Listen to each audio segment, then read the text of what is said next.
To live the human life is a life filled with choices.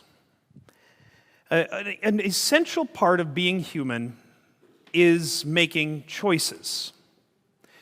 Once we reach the age of reason, before us is a plethora of choices. And when we think about it, we make so many choices just in any given day.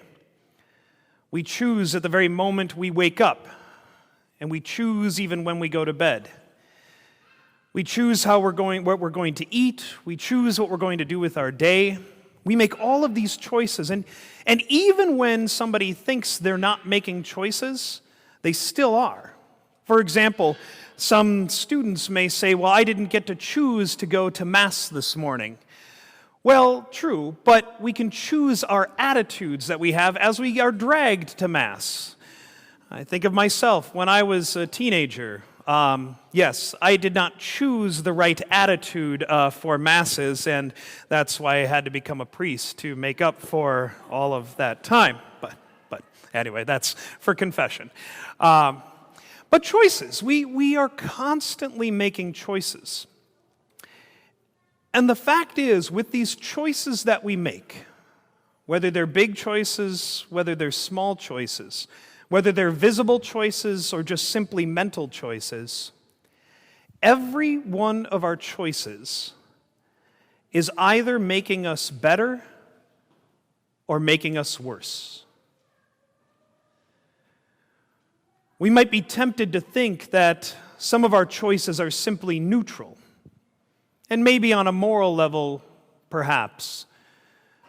But as far as what we're becoming, it's either one or the other. There's no holding steady. There's no just simply maintaining. The reality is every choice I make either moves me to being better or being worse. And so these choices that we make, some are for good, some are for evil, that we do on a daily basis. As I mentioned at the beginning, my assignment is at Holy Family Catholic High School, and I taught at another high school for 7 years before this one, so I've had 9 years teaching. And I've been able to witness students making choices throughout these 9 years. For example, in my morality class, I remember one time a student made a choice to cheat on his morality test. It was then that I realized I'm not a very good teacher, obviously. But the student made that choice. That was a choice for evil. But I've seen other students make amazing choices when I would speak about the importance and the value of attending Mass and even daily Mass, and I see one of my students begin attending daily Mass. That is a choice for good. The human life is filled with these choices, and we're always either improving or regressing. And that's something that Jesus highlights in our gospel today. We have this rather famous parable that a lot of times I think it sticks in our mind about these talents that are given. There's an owner of some property, and he's going away for a while, and so he distributes these talents. Now, keep in mind, the word talent in this case is not referring to how we use it today, but rather in this case is used as far as a denomination of money. And so he distributes this money that's there, and we have then how they've used them.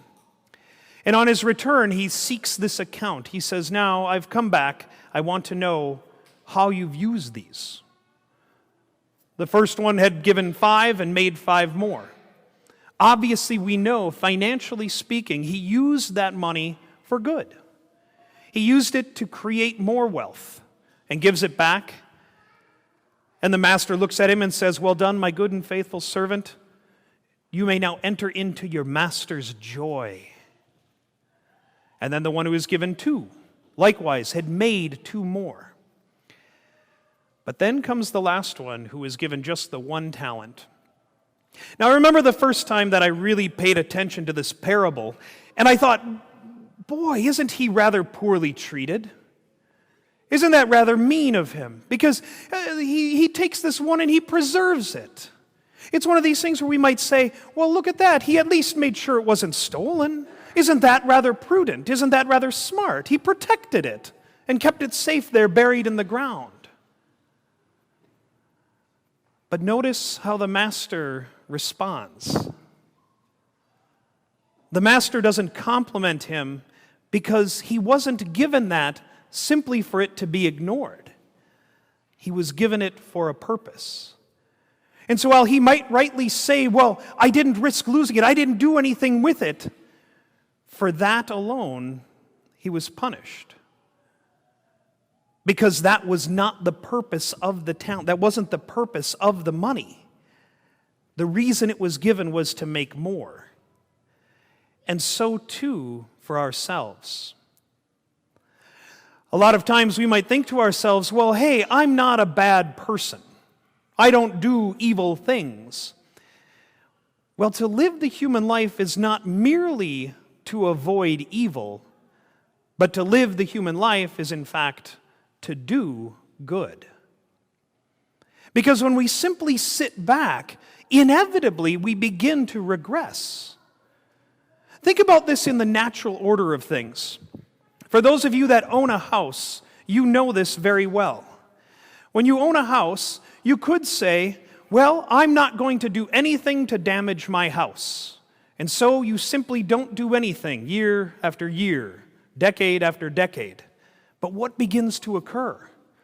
Dust begins to gather in the house. Dirt begins to be tracked in. The foundation begins to crack. And eventually the whole house would crumble in on itself.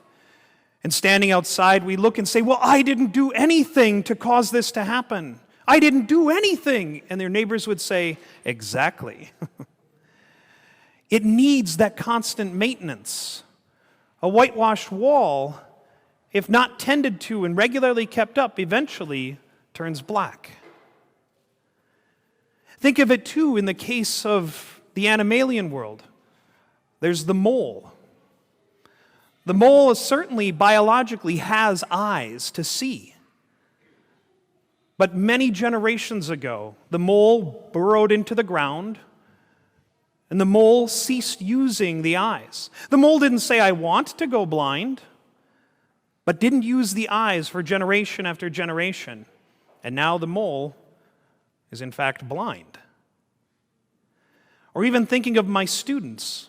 No student begins the year at school saying, I shall become ignorant. But they become ignorant how? By not studying. I didn't do anything. Exactly. That's why you got an F. So for us as humans, this also applies to our spiritual lives. When I'm speaking with other people sometimes, and of course we talk about faith things, because I guess that's what priests want to talk about all the time. Well, that or hockey, one of the two, but he comes in these and people will say, well, Father, I'm not a bad guy. I don't steal, I don't cheat, I don't swear. But rarely do people say, but I need to do good. I need to do more. Now, I don't know what talents in the modern sense of the word talents, abilities, gifts that have been given to you. But something we need to do as a people is do a real evaluation of ourselves and say, am I just simply somebody who's not doing bad things? Or am I somebody that's taking the gifts and the talents that the Lord has given me, and am I doing something good with them? Now, as I said, I don't know what talents and abilities that the Lord has given each and every one of you. Some of you may have 5 or 2. But certainly every one of us has at least one that we share. And that is the gift of our time here on earth. And you have the talent to use that time even to pray. Every one of us can pray. Now, when I say prayer, I don't simply mean recitation with our lips, just simply going through the Our Fathers. I know, of course, early on in my youth, that's what I thought prayer was. For example, I'd use the rosary as a nice sleep aid when I couldn't. It was better than melatonin, I'll tell you, just going through those. But discovering that when I say prayer, what I mean is genuinely turning my mind, my heart, my attention to God and God's love for me. Trying to say this God is somebody that I need in my life, and building that relationship. Because ultimately that's the gift that God has given us, is the chance to have a real relationship with Him. That's not something God gave to any other creature here on earth, the animals, the plants. But you have the talent to build a relationship with God. And if we're simply ignoring that, if we're simply saying, well, I'm not going to do anything bad to damage my relationship, inevitably, it's still slowly decaying. Very rarely do people rush into hell, but rather it happens very slowly, like a decay. So we need to be people who tend and invest in this beautiful gift we can do of prayer.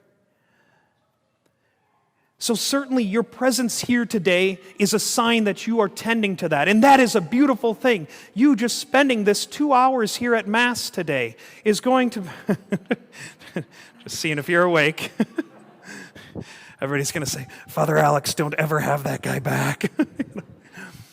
But in spending this hour here at Mass is certainly tending that, and that's a beautiful thing.